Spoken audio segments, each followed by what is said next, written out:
Hey everyone, it's week 8. We're going to be talking about ethics, trust, and autonomy. This is going to be a relatively short lecture from me, but that's not because this topic isn't important. It's because you have to go through all those other readings, and we need to give you some extra time to read those readings. But I thought it'd still be valuable to have a little bit of a discussion in this format to put things into context and maybe talk about some extra things that weren't covered in the readings. So obviously we've been talking about ethics all along, all the way from week 1, I would hope, but we really covered it in weeks 3 and 4 where we talked about performance, health, and safety. The ethics part of that would be the health and safety portion of it. We also formally covered it in Assessment 1, where we had to address ethical considerations about our design. So what we'll be doing this week is going to dig in a little bit deeper into this topic and also look at it in a little bit more of a structured way. And I say a little bit more instead of actually just saying in a structured way, because we don't actually have an established framework for ethics in immersive design. We borrow it from lots of other places. So in the readings, for example, Beard and Longstaff, they talk about ethical principles for technology in general. And then we've got the Artificial Intelligence Ethics Framework discussion paper from the CSIRO. So we haven't really established a formal ethical kind of framework. We don't have, say, an equivalent Geneva Convention, for example. Still, what we do can affect society so much that we should really be thinking about this. So let's pull back a little bit and have a look at the 3 keywords in the topic title: ethics, trust, and autonomy. So I guess most of you would understand why we have ethics in here, because that's the topic. But what's this trust and autonomy part? Well, increasingly immersive design is colliding or intersecting with autonomy. For example, Mari Vilonaki was talking about designing a robot all the way back in week 5. We're increasingly becoming reliant on autonomous interactive virtual characters or real characters in our immersive designs as well. Either in a fictional setting where the goal of the design is to convey some kind of narrative design. It's basically a story, or something a little bit more real, like in an edutainment situation where you have a guide, for example, going through a museum.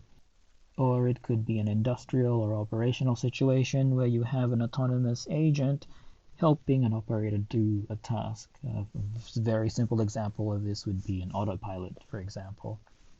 And as we discussed, that's still part of immersive design because we are trying to design the cockpit as low cognitive load as possible. We use principles like ecological interface design to heighten or increase the chances that the aeroplane won't crash. So anyway, this is a bit of an extension on the integrity of the individual.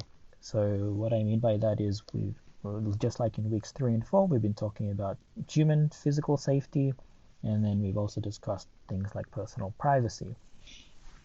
And I guess this is where most people's minds go to when we say ethics. But we shouldn't be forgetting things like equitable access and wider effects on society. Now, we kind of covered it in a ad hoc way when we were talking about your Assignment 1 designs, but here we're really going to put it into focus. In the readings, we have Sarah Hubbell talk about designing for access, designing for disabled people. And that's something that we don't really think too much about as immersive designers. I guess the very multimodal nature of this medium, well, it encourages us as designers to use as many of the modes as possible, right? So, visual, haptics, audio, basically everything. But what Sarah asks us to consider is not everyone have these senses fully operational, so we can't, they can't actually take advantage of all the different affordances that we would give them. So if our user is visual impaired, like Sarah is, or if they're completely blind, how would we design for those people? What if they're deaf? What if they can't walk? If we stop just to think about these, you'll find that we actually have a bunch of solutions already. And you'll be happy to know that a lot of them are already free. It comes from the very fact that we're doing immersive design.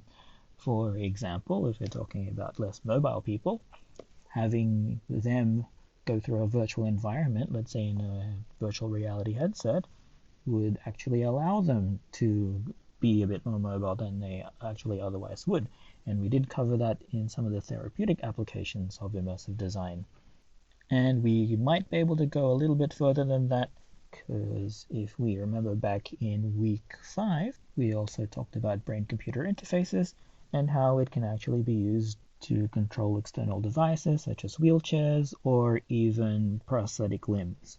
In the case of completely blind people, neural interfaces also allows us to basically replace their eyesight. So I think we talked about bionic eyes in there too. But we can't just magically solve everything with technology. In fact, a lot of the things that I talked about, especially with BCIs, are not up to the level of development, level of maturity where it's actually accessible by most people. The biggest fundamental barrier at the moment, I guess, is the technology isn't, developed fully yet. So, for example, bionic eyes, the very low resolution, people can only really see extra shades of gray or little pixels here and there. But that's better than completely nothing, right? But I guess the other thing that we need to think about is these devices are super, super expensive. So even if the technology was actually up to scratch, this still wouldn't be accessible to most people around the world because there would be the socio-economic barrier. And us as immersive designers also need to think about that. And so that's part of equitable access. Recently, I guess I'd say in the past 5 years or so, schools have become really interested in immersive technologies to help them with their curriculum.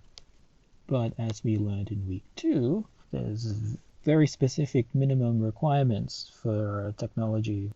For example, just to avoid motion sickness, we need high frame rates, low latency, and the rendering hardware that we need for that is quite expensive. I guess even now, even though we have consumer devices like the Meta Quest, it's still pretty expensive, like $500. That's like half an iPhone, and most of the population in the world, that's just prohibitive.